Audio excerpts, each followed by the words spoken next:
નમસ્કાર મારા વાલા દર્શક મિત્રો, કેમ છો બધા? મજામાં? બધા સ્માઇલ આપો છો તો મિત્રો આપણે આજના વિડીયોની શરૂઆત કરીએ.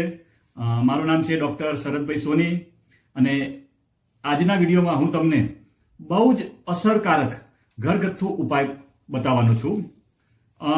અને જે હું તમને ઘરગથ્થુ ઉપાય બતાવવાનું છું એ એકદમ બનાવવાનો એકદમ સહેલો છે. તમારે એને બનાવવો હોય તો એકદમ સહેલો છે અને ફક્ત 5 જ મિનિટમાં એ તૈયાર થઈ જશે.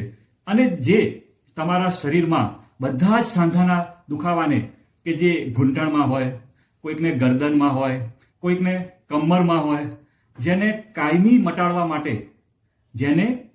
મટાડવા માટે ખૂબ જ અસરકારક, ફાયદાકારક છે. આ ઘરગથ્થુ ઉપાયને તમે ફક્ત 5 જ મિનિટમાં તમે તમારા ઘરમાં જ બનાવી શકો છો અને કોઈ પણ જાતની પરેશાની વગર તમે એનો ઉપયોગ પણ કરી શકો છો. તો ચાલો મિત્રો, એક પણ મિનિટની વાર કર્યા વગર આ રસપ્રદ વિડીયોની શરૂઆત કરીએ અને આ ઘરગથ્થુ ઉપાય વિશે આપણે વિસ્તૃતમાં જાણીએ. દોસ્તો, તમને સાંધાના દુખાવાને કાયમ દૂર કરવા તમે માંગતા હો, મિત્રો તમે જે સાંધાના દુખાવાને કાયમ માટે જો દૂર કરવા માંગતા હો તો પહેલા તમારે જાણવું પડશે કે તમારે આ સાંધાનો દુખાવો કેમ થાય છે. તમારા સાંધામાં જે દુખાવો કરવા માટેના મુખ્ય કારણો કયા છે. તો મેં જે જાણ્યું છે, મેં જે ઇન્ટરનેટ ઉપર અભ્યાસ કર્યો છે, જે મેં પુસ્તકોમાંથી જે બધો નિચોડ લીધો છે અને એના ઉપરથી હું તમને કહું તો એના માટે મુખ્ય 3 કારણો જવાબદાર હોય છે. પહેલું મુખ્ય કારણ છે કે કેલ્શિયમની ઉણપ અને બીજું કારણ છે કે તમારા સાંધામાં જે કાર્ટિલેજ હોય છે એમાં ઘસારો થયો હોય. હવે મિત્રો, કાર્ટિલેજ શું કામ કરે છે? તો કાર્ટિલેજ શું કરે છે કે બે સાંધા હોય છે એની વચ્ચે ચીકણાપન જે આપણે કહીએ છીએ એને ઉત્પન્ન કરવાનું કામ કરે છે અને જેના લીધે શું થાય છે કે બે જોઈન્ટ એકબીજાને ટચ થતા નથી. અને જો કાર્ટિલેજનો ઘસારો થાય તો શું થાય છે કે બે સાંધા વચ્ચેની જગ્યા એ એકદમ ઓછી થઈ જાય છે અને એના લીધે અંદર ગ્રીસ પણ ઘટી જાય છે અને એ પણ એક મુખ્ય કારણ હોઈ શકે છે.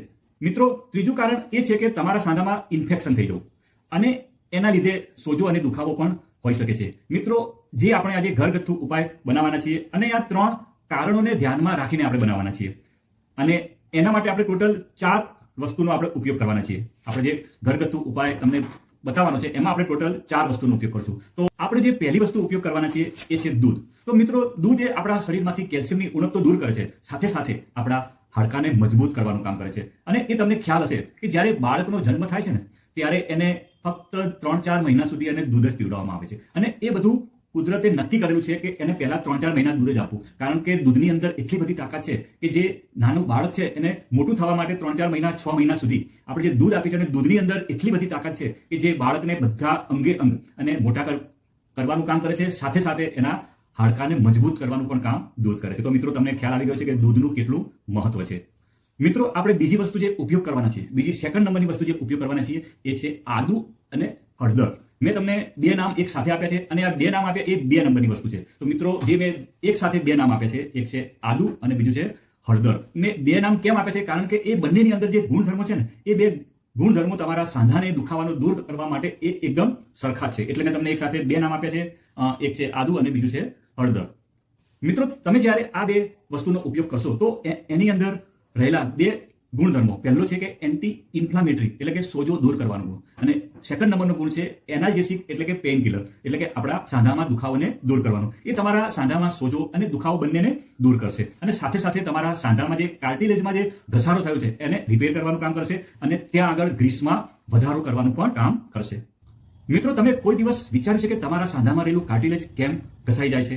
તેના કારણો ઘણા બધા હોઈ શકે છે, પણ 95% જે કારણ છે જે આપણા કાર્ટિલેજમાં ઘસારો થવાનો, તો એની અંદર મુખ્ય 2 કારણ છે. જેમાં પહેલું કારણ છે તમારું વજન. જો તમારું વજન વધારે હશે તો તમારું કાર્ટિલેજ ઝડપથી ઘસાઈ જશે. અને જે બીજું કારણ છે કે તમારા શરીરમાં કોલેજનનો ઘટાડો થવો. મિત્રો, કોલેજન એક પ્રકારનું પ્રોટીન છે જે કાર્ટિલેજને બનાવવાનું કામ કરે છે. તમારા કાર્ટિલેજ છે, આપણું જે કાર્ટિલેજ છે એમાં 90% ભાગ કોલેજનનો હોય છે. ઉંમર વધવાની સાથે સાથે આપણા શરીરમાં કોલેજન બનવાનું ઓછું થઈ જાય છે અને એના કારણે જ કાર્ટિલેજ આપણા કમજોર થઈ જાય છે. તમારી ઉંમર વધવા લાગી હોય અને તમને જો સાંધામાં દુખાવો થતો હોય તો તમારે તમારા ખોરાકમાં કોલેજન નામનું પ્રોટીન વધારે લેવું પડશે. અને તમે તમારા શરીરમાં જો કોલેજન નામનું પ્રોટીન વધારવા માંગતા હોય તો તમારે એની અંદર લીલા પાંદડાવાળા શાકભાજીનો વધારે ઉપયોગ કરવો પડશે. જે તમે ડાયટ લો છો એ ડાયટની અંદર તમારે લીલા પાંદડાવાળા શાકભાજીનો વધારે ઉપયોગ કરવો પડશે, બીજા નંબરમાં તમારે ટામેટાનો ઉપયોગ કરવો પડશે, ત્રીજા નંબરમાં તમે બ્રોકોલીનો પણ તમે ઉપયોગ કરી શકો છો. મિત્રો, હવે આપણે ત્રીજી વસ્તુની વાત કરીએ કે જે ત્રીજી વસ્તુ તમારે કઈ ઉપયોગ કરવાની છે, ત્રીજા નંબરની વસ્તુ, તો એ છે મિત્રો તજ. મિત્રો, તજની અંદર સિનામાલ્ડીહાઇડ નામનું કમ્પાઉન્ડ જોવા મળે છે. તજની અંદર સિનામાલ્ડીહાઇડ નામનું કમ્પાઉન્ડ જોવા મળે છે, જેની અંદર એન્ટી ઇન્ફ્લામેટરી અને એનાલ્જેસિક બંને ગુણધર્મો રહેલા છે કે જે તમારા સાંધામાં સોજો દૂર કરે છે અને બીજું જે પેઇન કિલરનું કામ કરે છે, એટલે કે દુખાવાને દૂર કરવાનું કામ કરે છે, અને સાથે સાથે એક કાર્ટિલેજના ઘસારાને સુધારવાનું કામ કરે છે અને એની અંદર ગ્રીસ વધારવાનું કામ કરે છે, અને જેના લીધે આપણા જોઈન્ટમાં જે પેઇન થતું હોય છે એમાં આપણને રાહત મળે છે. છેલ્લી અને ચોથી જે ચીજની વાત કરવાનો છું એ છે મિત્રો કાળા મરી.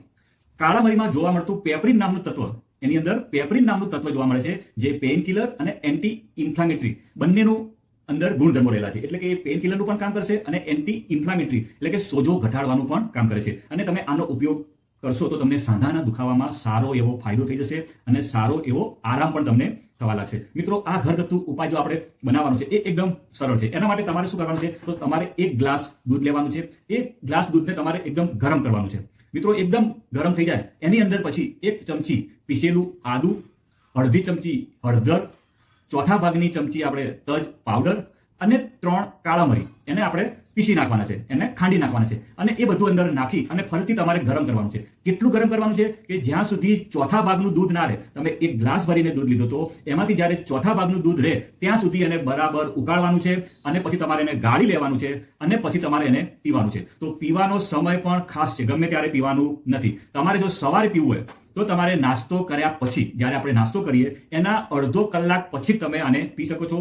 અને જો તમારે રાત્રે પીવું હોય, તમારે દિવસમાં એક જ વખત પીવાનું છે, એક સવારે કાં તો રાત્રે. જો તમારે રાત્રે પીવું હોય તો રાત્રે જમ્યા બાદ 1 કલાક પછી તમે આને પી શકો છો. તો મિત્રો, તમારે દિવસમાં ફક્ત એક જ વાર પીવાનું છે, અને એ તમારે નાસ્તો કર્યાના, સવારે પીવું હોય તો નાસ્તો કર્યાના અડધો કલાક પછી, અને જો રાત્રે પીવું હોય તો જમ્યાના અડધો કલાક પછી તમારે પીવાનું છે. તમારે કન્ટિન્યુઅસ 21 દિવસ સુધી આ તમારે પીવાનું છે. તો મિત્રો, તમે 21 દિવસ સુધી આનો પ્રયોગ કરશો તો તમને જોરદાર આની અંદર તમને ફાયદો થવા લાગશે. અને મને આશા છે કે તમને મારો આ વિડીયો પસંદ આવ્યો છે અને આ વિડીયોના માધ્યમથી તમે કંઈક ને કંઈક નવું શીખ્યા છો. તો મિત્રો, તમને મારો વિડીયો સારો લાગ્યો હોય તો લાઈક કરજો, શેર કરજો, અને તમે જો મારી ચેનલ ઉપર નવા હો તો ચેનલને સબસ્ક્રાઇબ કરજો અને તમારા બધા જ ફ્રેન્ડ સર્કલને મારો વિડીયો મોકલજો. Bye bye, Tata. એકવાર બધા સ્માઇલ આપજો. સ્માઇલ. Thank you.